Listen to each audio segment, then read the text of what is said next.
انتقام عشقم، تحریر مہوش خان۔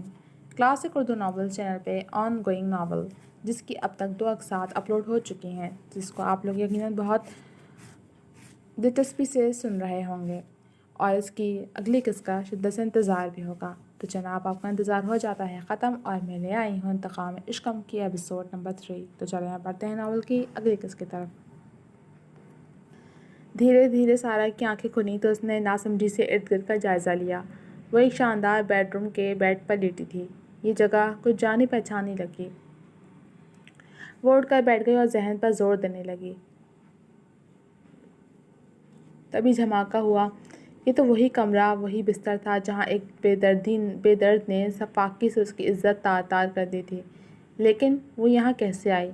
ابھی وہ گھبرائی ہوئی سی سمجھنے کی کوشش کر رہی تھی کہ دروازہ کھلا اور سلطان کمرے میں داخل ہوا۔ اسے دیکھ سارا کی سانس اٹک گئی۔ میرے پاس مت آنا۔ وہ برق رفتاری کے ساتھ بھاگنے کے لیے بستر سے اتری، لیکن کمزوری کے باعث لڑکھڑا گئی۔ سلطان نے فوری اس کا بازو تھام کر گرنے سے بچایا۔ ہاتھ مت لگاؤ مجھے، اس نے حلق کے بل چلاتے ہوئے ہاتھ جھٹکا۔ لوگ سلطان کے سامنے نظر اٹھانے سے بھی ڈرتے تھے اور وہ اس پر چلا رہی تھی۔ گھبراؤ نہیں، میں تمہیں کوئی نقصان نہیں پہنچا رہا، اس نے سمجھانا چاہا، لیکن یہ بات اسے مزید تیز دلا گئی۔ تو نے میری عزت تار تار کر کے زندگی برباد کر دی، خبیث انسان، اور کہہ رہا ہے کہ نقصان نہیں پہنچا رہا۔ سارا نے جنونی ہوتے ہوئے اس کا گریبان پکڑ لیا۔ دیکھو، وہ جو کچھ بھی ہوا یہ غلط فہمی کی وجہ سے ہوا۔ میری تم سے کوئی دشمنی نہیں ہے۔ میرا نشانہ کوئی اور لڑکی تھی، لیکن غلطی سے اس کی جگہ تم آ گئی۔ اس نے اصل بات واضح کی۔ مجھے تمہاری کوئی بکواس نہیں سننی۔ تمہاری غلطی کی وجہ سے میں برباد ہو گئی۔ سب کے سامنے میرا تماشا بن گیا۔ میرے گھر والوں نے مجھے گھر سے نکال دیا۔ اب مجھ سے نہ کوئی شادی کرے گا، نہ میری کوئی عزت ہوگی۔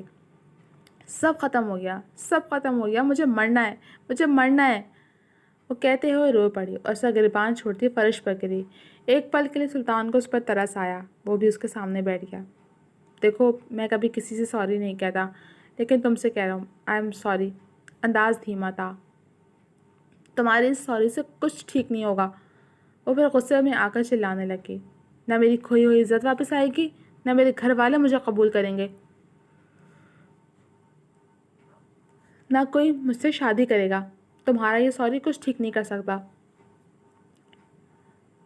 وہ اسی طرح بولتی گئی۔ وہ سوچ میں پڑ کر چپ چاپ اسے دیکھتا گیا۔ سارا ایک کمسن خوبصورت لڑکی تھی، لیکن اس کا نصیب اتنا ہی بدصورت تھا، تبھی تو بنا کسی قصور کے یوں رول گئی تھی۔ میں کروں گا تم سے شادی، سلطان نے اگلے پل فیصلہ سنایا۔ وہ پل بھر کو رونا دھونا بھول کر حیرت زدہ سے اسے دیکھنے لگی۔ نہیں، ہرگز نہیں، میں تم جیسے ریپسٹ سے کبھی شادی نہیں کروں گی، جس نے میری زندگی برباد کر دی ہے۔ اگلے پل ہوش میں آتے ہوئے اس نے پرزور نفی کی۔ مجھ ریپسٹ کے سوا اور تم سے کون شادی کرے گا؟ اس نے سوال اٹھایا۔ وہ پل بھر کو لاجواب ہو گئی۔ نہ کرے، میں مر جاؤں گی، مگر تم سے شادی نہیں کروں گی۔ اس کا انکار اٹل تھا۔ وہ چند لمحے اسے دیکھتا گیا۔ ٹھیک ہے، کوشش کر کے دیکھو، لو۔ سلطان نے سائڈ ٹیبل پر رکھی فروٹ باسکٹ سے چھری اٹھا کر اسے گود میں پھینکی۔ لیکن یاد رکھنا، میں بھی تمہیں مرنے نہیں دوں گا۔ اس نے آنکھوں میں آنکھیں ڈال کر باور کروایا اور کمرے سے چلا گیا۔ سارا کچھ دیر تو یوں ہی بیٹھی قسمت کی ستم ظرفی کو سمجھنے کی کوشش کرتی رہی، پھر گود میں موجود چھری اٹھا کر بے دردی سے اپنی دائیں کلائی پر چلا دی، جس کے باعث اس کا لباس اور ارد گرد کا فرش خون میں ڈوب کر سرخ ہو گیا تھا۔ سارا کی آنکھ کھلی تو اس نے خود کو پھر اسی بیڈ پر پایا جہاں سے اس کی بربادی کی داستان شروع ہوئی تھی۔ اسے بہت کمزوری محسوس ہو رہی تھی، اور ہوتی بھی کیوں نہ، ہاتھ کاٹنے پر اتنا خون جو بہا تھا۔ تبھی بیڈ کے کنارے اسٹینڈ پر لٹکتی بوتل سے اسے دوبارہ خون چڑھایا جا رہا تھا، اور کلائی پر پٹی بندھی ہوئی تھی۔ مطلب اسے بروقت طبی امداد دے کر بچا لیا گیا، لیکن وہ بھی باز نہ آئی۔ اس کے بعد بھی اس نے کئی بار مختلف طریقوں سے اپنی جان لینے کی کوشش کی، جیسے کبھی فنائی پی لیا، کبھی آگ لگانے کی کوشش کی، خود کو بھوکا پیاسا رکھا، لیکن سلطان کی کڑی نگرانی نے اس کی ہر کوشش ناکام بنا دی۔ آج اسے اس کمرے میں قید شاید 2 سے 3 ہفتے ہو گئے تھے۔ اب وہ مرنے کی کوشش کر کے بھی تھک گئی تھی، لیکن ان کوشش کے بعد وہ بہت بری طرح کملا گئی تھی، صدیوں کی بیمار لگنے لگی تھی۔ ابھی بھی وہ بیڈ پر بے سود پڑی تھی جب سلطان کمرے میں داخل ہوا، جس کے پیچھے کھانے کی ٹرے لیے ملازمہ بھی آئی اور صوفوں کے درمیان ٹیبل پر رکھ کر واپس چلی گئی۔ سارا، اٹھو کھانا کھا لو، اس نے صوفے کی جانب جاتے ہوئے پکارا۔ وہ جاگی ہوئی تھی اس لیے آنکھیں کھول دیں جن میں بےحد ویرانیت تھی۔ وہ اٹھ کر بیٹھی تو دیکھا سلطان شاہ نے بے نیازی سے سنگل صوفے پر براجمان ہو چکا ہے۔ کیوں کر رہے ہو تم میرے ساتھ ایسا؟ اس نے تلخی سے پوچھا۔ میں کچھ نہیں کر رہا، تم ہی خود کو بھوکا پیاسا رکھ کر سزا دے رہی ہو۔ اس نے کوٹ کی جیب سے سگریٹ نکالی۔ مجھے یہاں سے جانا ہے۔ وہ اٹھ کھڑی ہوئی۔ نہیں جانے دے سکتا، کیونکہ میں جانتا ہوں تم باہر نکل کر پھر خودکشی کی کوشش کرو گی۔ اس نے کہہ کر سگریٹ سلگائی۔ تو تم مجھے مرنے کیوں نہیں دے رہے؟ وہ غم و غصے سے پوچھتی چند قدم آگے آئی۔ کیونکہ میں کبھی غلطی نہیں کرتا، اور اب مجھ سے غلطی ہو گئی ہے تو اسے سدھار کر رہوں گا۔ اٹل جواب دے کر اس نے سگریٹ کا کش لیا۔ کیسے سدھارو گے؟ کاٹدار سوال آیا۔ تم سے شادی کر کے، معاشرے میں تمہیں واپس تمہارا عزت دار مقام دے کر۔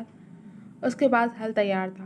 سارا غصے، نفرت اور بے بسی کے گڈمٹ تاثرات کے ساتھ اس سمجھ سے بالاتر شخص کو دیکھے گئی۔ اگر میری جگہ صحیح لڑکی آ جاتی اور تم اس کا ریپ کر دیتے تو کیا اسے بھی یہ آفر دیتے؟ چپتا ہوا سوال داغا۔ وہ کچھ نہ بولا۔ نہیں کرتے، کیونکہ وہ تمہاری نظر میں غلط نہیں تھا، لیکن در حقیقت صحیح وہ بھی نہیں تھا۔ ایک لڑکی کی عزت تار تار کر دینا کسی صورت صحیح نہیں ہوتا، کسی صورت نہیں، سمجھے تم؟ اس نے حقیقت کا آئینہ دکھایا۔ وہ چپ چاپ دیکھے گیا۔ اور تم؟ سارا نے مزید کچھ کہنا چاہا تھا کہ اچانک اس کی آنکھوں کے سامنے اندھیرا چھا گیا۔ وہ بے ہوش ہو کر زمین پر گری۔ سلطان فوری اٹھ کر اس کی جانب لپکا۔ ڈاکٹر نے آتے ہی سلطان کو کمرے سے باہر بھیج دیا تھا اور خود اس کا معائنہ کر رہی تھی۔ کافی دیر بعد وہ کمرے سے باہر آئیں تو سلطان باہر ہی ٹہلتا ملا۔ کیا وہ ڈاکٹر سب ٹھیک تو ہے نا؟ اس نے جاننا چاہا۔ جی، شی از پریگننٹ، وہ ماں بننے والی ہے۔ ڈاکٹر کے الفاظ اس پر بجلی کی مانند گرے۔ جس انسان کی وہ شکل تک نہیں دیکھنا چاہتی تھی، اس کی زندہ نشانی سارا کی کوکھ میں پنپ گئی تھی۔ جی تو جناب، تک کے لیے صرف اتنا ہے۔ کیسے لگے آپ کو یہ ایپیسوڈ؟ کمنٹ سیکشن میں اپنی رائے کا اظہار ضرور کیجیے گا۔ جلد ملتے ہیں اگلی ایپیسوڈ کے ساتھ۔ تب تک کے لیے اجازت دیجیے۔ اللہ حافظ۔